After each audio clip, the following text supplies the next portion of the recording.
actually bark without touching you, or trying to touch you. Right here, bark.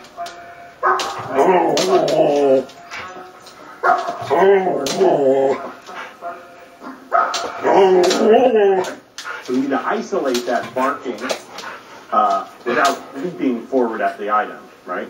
And once the dog will bark on cue like this, we drag in, and then we set up a blind. And we'll repeat the process with a blind. I'll set up a blind and let the dog drag me into the blind, and then stop the dog short. And after I let the dog drag in a couple of times, I'm just going to let the dog go free. And the handler can stand in there. Do it with the handler. It's better with the handler because there's no conflict. Like, it's not like the dog's going up to bite some new person and having that new person tell them no. The handler stands in the blind. You have somebody else hold the dog out here. We just let the dog go and say search and bark, and as the dog comes in, the handler tells the dog bark, bark. If the dog bumps the handler, no, we come get the dog and do it again. Right, so if the dog actually bumps the bite item, then we mark it no, we bring the dog back out, and we do it over again. Simple as that. No punishment, just don't do that. And then we give them a chance to go in again. And when they come in and don't touch you and bark, we say yes, they get a grip. And once they do it on the handler, then we switch to a new person.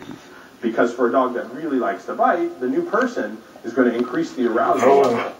And so your dog's going to be more pumped up, more likely to be dirty. And then you have to have a stranger telling your dog no, no, no, or somebody else telling you no, when you already have that relationship with your dog. You're the one in the best position to communicate this to your dog because you have the built-up relationship. So you teach the hold and bark initially on you, and then you transfer it to someone else. And then once the dog has it on cue, we can actually switch it to biting equipment. So go ahead and tell them to bark.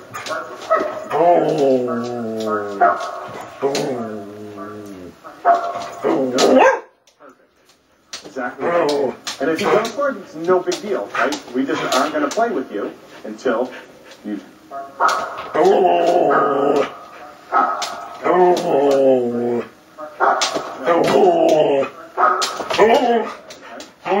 So our timing has to be really good because otherwise we isolate the barking itself, right? So he thinks we're saying no for barking. So it has to be that lunge or that poke that we isolate. So we say bark and then he pokes and we say no, no, no, no poking, just barking, right? More.